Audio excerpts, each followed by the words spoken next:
Hey everybody, welcome back to Q2C VR Gamer and another first impression playthrough, this time of a game called Rooms of Reality.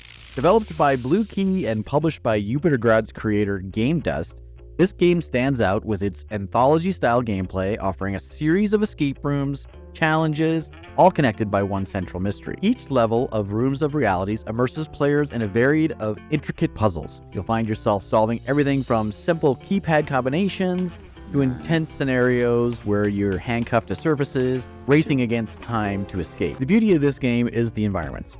When you take on the role of your meta avatar, you jump into this game whether you play single player or multiplayer. It's just a fully immersed experience. This game has been out on App Lab for a while and also on Steam for PCVR, but now it's making its debut on Quest. What makes this game particularly exciting to me is its flexibility in gameplay. Whether you want to do a solo play and you're just looking for a challenge to try and see if you can't get out of these rooms by yourself, or if you want to team up with your friends for a cooperative escape room experience, this game has you covered. Co-op feature adds an extra layer of excitement and strategy as you and your friends are working together to decipher clues, escape from these mind-bending rooms. During my pre-release time playing the Quest version, I just did the solo runs. I didn't do any of the multiplayer stuff yet. This weekend's kind of my game plan to do some multiplayer Rooms of Realities, but I must say I had a great time. I took on the adventure called Nemo's Mysterious Formula.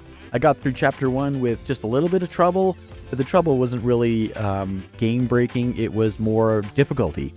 The puzzles are quite intricate and quite detailed as to what you have to do. There are some functionality built into the game. I think it was Y button on the left controller. Kind of sends out this little blue aura throughout the world that lets you figure out what it is that needs to be done next. So it highlights them in different colors, the objectives or clues, or it's kind of like a hint system. Super handy for those times where I got stuck. The puzzles were all extremely different, which was really unique to the game, I thought. Some games I've played that are room escape games are very rudimentary. You pick up a picture off the wall, and behind it is a code, and you type that code into the phone, and then the phone does something else. It's more of a hunt kind of game, Where's Waldo kind of thing. Whereas Rooms of Realities seems more to me like a real escape room experience where you have to figure out puzzles and you're moving things around. And the first level of Nemo's Mysterious Formula, you have to figure out how to move electricity and stuff around to turn on the engine of the ship, I'm assuming. I haven't gone into the Chapter 2 yet. But you're moving these little circuit boards around, and then you had to change lights so that the light patterns lined up on the roof to activate another light, to open a door. It was very, very immersive. Things that you had to break in order to get tools out, so you could use tools on different aspects of different puzzles, and very well done. Very, very well done. I'm actually looking forward to, even if I just go back in solo, I want to see if I can finish these games, because escape rooms have not necessarily always been my favorite type of game. When they're created well enough that I don't feel stupid, like I feel like I've achieved something. Like this is easy. It gets exciting because you've solved the puzzle. Just has that hook that you want to go back in and do more. Rooms of Realities really struck that nerve with me.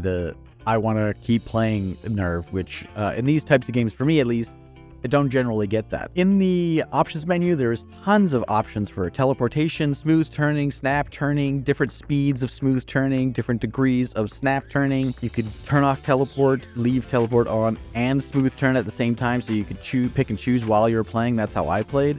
I did play standing, so I could just move around in my space as well, which helped. Tons of audio options for music and gameplay sound effects. I love it when VR games put in tons of options that you can just customize the game and the experience to what it is you like to do. I don't like listening to music when I'm playing VR games. I find it immersive breaking. I shouldn't hear music if I'm playing a football game. I shouldn't hear music if I'm in an escape room. I'm escaping this room. I shouldn't need to hear music. So you can turn it off, and to me, it makes a whole world of difference to just be able to dive in and focus on the puzzles and not be distracted by music. There's also, in the settings, there was a bunch of options for vignetting, different degrees of it. Very easy for new people to VR and old people to VR to be able to jump into this game and play with no issues. So I've only played about maybe an hour and a half of the tutorial and the first level of Nemo's. There are 9 different current rooms to escape from, 3 per storyline. The storylines are In the Shadows of the Pyramids, the Forsaken Asylum, and Nemo's Mysterious Formula. And there is no rhyme or reason to them. You don't need to do them one before another. You can do them in any order you want. Progress is saved, so you can always go back in later and finish them. One feature I am looking forward to, as I've mentioned already, is the co-op gameplay. It's something that I haven't tried yet, and I'm looking forward to it now that I've played it a lot with just myself. I do want to jump into it with some people and see if it is going to help me or is it going to burden me. Thanks for watching, everybody. Make sure you hit that subscribe button if you haven't already. Give me a thumbs up if you like the video, and we will see you on the next video.